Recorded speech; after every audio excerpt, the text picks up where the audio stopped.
உலகெங்கிலும் இருந்து இந்த நிகழ்வை பார்த்து கொண்டிருக்கின்ற சன் தொலைக்காட்சி நேயர்களுக்கு அன்பின் வணக்கம்.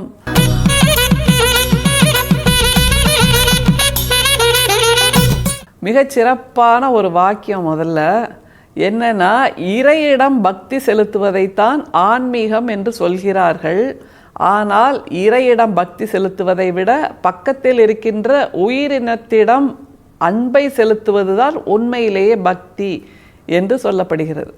அப்படியான பக்தி நிலையைத்தான் நம்முடைய சித்தர்கள் எல்லாரும் சொல்லி காமிச்சாங்க, வாழ்ந்து காமிச்சாங்க. அப்படி வாழ்ந்த அந்த சித்தர் கூட்டத்தில் மிக சமீபத்தில் வாழ்ந்தவர் வள்ளலார் அப்படிங்கிறது நமக்கு நல்லா தெரியும்.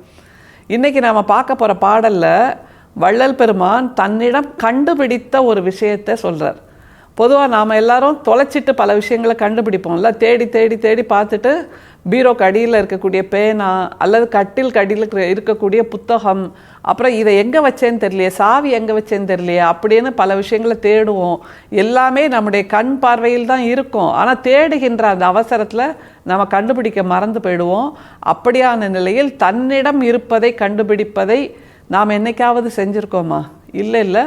எனக்குள் என்ன இருக்கிறது அப்படிங்கிற ஒரு கேள்வி இருக்கணும். ஆனால் அந்த கேள்வியே நாம் கேட்காமல் அப்படி நகர்ந்து போயிட்டே இருப்போம். ஏன்னா நம்மிடம் இருக்கக்கூடிய குறைகள் பட்டியல் முதல்ல வரும். நிறைன்னு 1-2 ஏதாவது இருக்கும். அதை குறைகளையெல்லாம் நிவர்த்தி செய்யணுங்கிற ஒரு முயற்சியில் நம்ம இறங்கணும்ல, அதெல்லாம் பெரிய கஷ்டம்பா, டாஸ்க். அதெல்லாம் செய்கிறது வேண்டாம் அப்படின்னு நகர்ந்து போகிறோம். ஆனால் வள்ளல் பிரான் கண்டுபிடித்த விஷயம், அவருக்கு கண்டுபிடித்து சொல்லப்பட்ட விஷயத்தை இந்த பாடலில் சொல்கிறார். ரொம்ப சுவாரஸ்யமான பாடல், பாருங்க. அதை என் பாட்டுக்கு எண்ணாதது எண்ணி இசைத்தேன், என் தன் பாட்டை சத்தியமா தான் புனைந்தான், முன்பாட்டு காலையிலே வந்து கருணை அளித்தே தர்மசாலையிலே வா என்றான் தான். அதுதான் ரொம்ப முக்கியம். அவர் பாட்டுக்கு பாடிட்டு இருந்தாராம். அவர் சிந்தனைக்கு எட்டியது, சிந்தனைக்கு எட்டாதது, என் பாட்டுக்கு நான் இஷ்டத்துக்கு பாடிட்டு இருந்தேன். அப்படியான ஒரு சூழலில் நான் இஷ்டத்துக்கு பாடினதை கூட தன்னுடைய பாட்டாக அவர் உருவாக்கி கொடுத்ததால் நான் பாடிய பாட்டாக அது இருந்தது. அப்படி நான் என் சிந்தனை போன போக்கில் அல்லது சிந்தனையே இல்லாத நிலையில் எதையெல்லாமோ பாடிட்டு இருந்தேன், உளறிட்டு இருந்தேன் அப்படின்னு தான் வள்ளல் பிரான் சொல்கிறார். சிந்திக்காத நிலையில் பாடுகின்ற பாடலை உளறல் என்றுதான் உலகம் எடுத்துக்கொள்ளும் என்று வள்ளல் பெருமான் பல இடங்களில் பதிவு செய்திருக்கிறார். அப்படியாக நான் இருந்தபோது எனக்குள் ஒரு ஜோதி கிளம்பியது. அந்த ஜோதி எனக்குள் ஒரு பாட்டை திரும்ப பாட வைத்தது. அது என்ன சொன்னது அப்படிங்கிறது தான் இந்த பாடலில் சொல்கிறாரு. திரும்ப அவரோட வரிகளில் பயணிக்கலாம். என் பாட்டுக்கு எண்ணாதது எண்ணி இசைத்தேன். அதுதான் ரொம்ப அழகான வார்த்தை. என் பாட்டுக்கு எண்ணாததை எண்ணி இசைத்தேன். அவர் சொல்கிறாரு, நான் என் இஷ்டத்துக்கு பாடினேன். அந்த பாடலில் ஒரு அர்த்தம் இல்லை, அந்த பாடலில் ஒரு புரிதல் இல்லை, அந்த பாடலில் ஒரு தெளிவு இல்லை.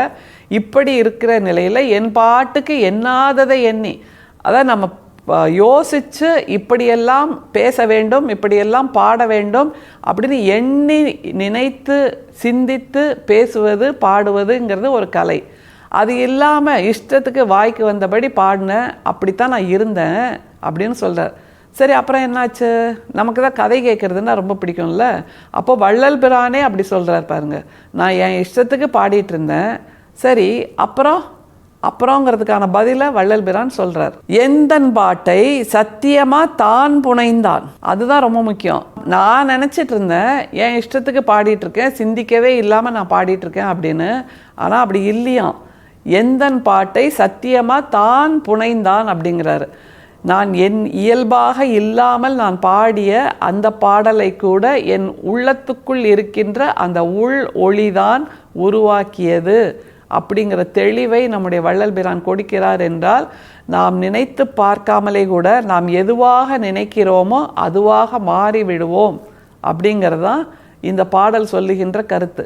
ஏன்னா அவர் தன் மீது செலுத்தப்பட்ட அந்த சழக்குகள், சுழல்கள், இதிலிருந்தெல்லாம் மீண்டு வர வேண்டும், விடுபட வேண்டும்ங்கிற சிந்தனை தொடர்ந்து அவருக்கு இருந்திருக்கு. அவர் நினச்சி பார்த்தாலும் சரி, நினைக்காம இருந்தாலும் சரி, அவர் மனசுக்குள்ள ஆழ் மனசுக்குள் இந்த சிந்தனை தான் அடியோடி இருந்திருக்கு. அதனால் அவர் விருப்பத்துக்கு அல்லது விருப்பம் இல்லாமல் பாடின பாட்டு கூட அந்த உள்ளொளியின் பாடலாக அமைந்திருக்கிறது.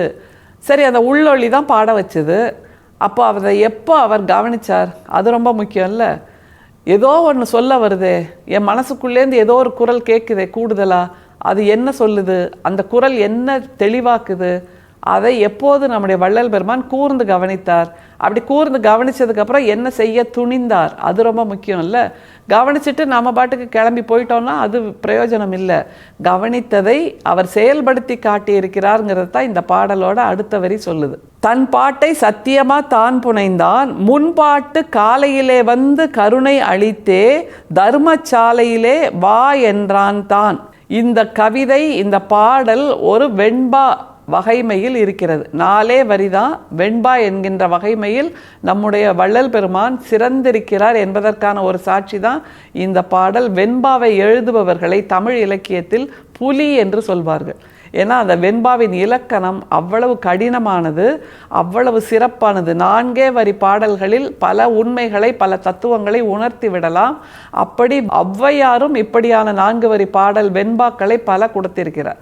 அந்த மாதிரியான வெண்பா வகையில் நம்முடைய வள்ளல் பெருமான் இதை சொல்கிறார். நிறைவாக அவர் சொல்வது, சத்திய தர்மசாலையிலே வா என்று சொன்னது அந்த குரல் அப்படின்னா, ஏதோ ஒரு உள்குரல், உள்முகமாக கேட்ட குரல். அந்த குரலை கேட்டுத்தான் அந்த சத்திய தர்மசாலையை நான் படைத்தேன் என்று சொல்கிறார் வள்ளல் பெருமான். என்றால் சமூகம், மக்கள், அவர்கள் படுகின்ற துன்பங்கள், துயரங்கள், அயற்சிகள், தோல்விகள், அவமானங்கள், ஏளனங்கள், இப்படி எல்லாவற்றையும் பார்த்துவிட்டு வாளா இருந்து விடவில்லை நம்முடைய வள்ளல் பெருமான். இந்த இகழ்ச்சிகள், ஏளனங்கள், எள்ளல்கள், கேலிகள், கிண்டல்கள், இதிலிருந்தெல்லாம் என்னை போன்ற எளிய மக்களை எப்படி மீட்டெடுப்பது என்கின்ற அந்த ஒளியின் வழியாகத்தான் நான் நடந்தேன். அப்படி நடந்துதான் அந்த சத்திய தர்மசாலையை உருவாக்கினேன் என்று நிறைவு செய்கிறார். என்றால் நாம் பாடுவது, நாம் பேசுவது எல்லாமே நம்முடைய விருப்பத்திற்கோ சிந்தனைக்கோ இல்லாமல் இருக்கலாம். ஆனால் அது எல்லாவற்றையும் கூட்டுவித்து பார்த்தால் ஏதோ ஒரு பொருள் கிடைக்கும். அந்த பொருளின் வழியில் நம்முடைய பயணத்தை தொடர்ந்தால் அதற்கும் ஒரு திசை கிடைக்கும், அங்கே ஒரு சூரியன் உதிக்கும் என்பதைத்தான் வள்ளல் பெருமான் இந்த 4 வரி பாட்டில் தன்னுடைய வாழ்க்கை பயணமாக சொல்கிறார். என்றால் 4 வரி ஒரு முழு வாழ்க்கையை அடக்கிவிட முடியும் என்று நம்முடைய வள்ளல் பெருமான் நிரூபித்து காட்டியிருக்கிறார்.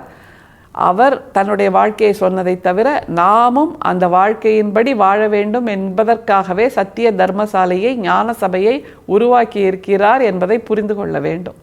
அந்த ஞான சபை தான் நம்முடைய ஞானத்தின் விளக்காக, ஞானத்தின் கிழக்காக மனசில் ஏற்றிக்கொள்வோம். அதன் மூலமாக வெளிச்சத்தையும் நம்ம மனசுக்குள் ஏற்றிக்கொள்வோம்.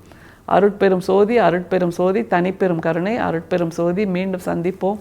நன்றி, வணக்கம்.